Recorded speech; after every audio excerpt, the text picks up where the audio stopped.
এখানে একটা বাক্য নিলাম, বাক্যটা হচ্ছে রাম ইজ টলার দ্যান সাম, অর্থাৎ রাম হচ্ছে সামের থেকে লম্বা। তো এই বাক্যটা আছে কম্পারেটিভ ফর্মে, এটাকে আমি করব পজিটিভ ফর্মে। তো পজিটিভ ফর্মে নিয়ে আসছি,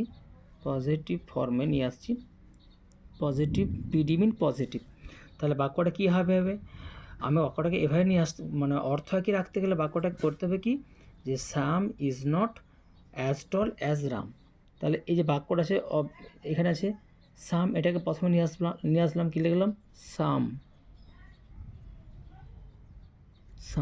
কী করবো, ইজ, তারপরে করবো কি ইজ নট, তারপরে করবো কি অ্যাজ, তারপরে করবো কি অ্যাজ টল,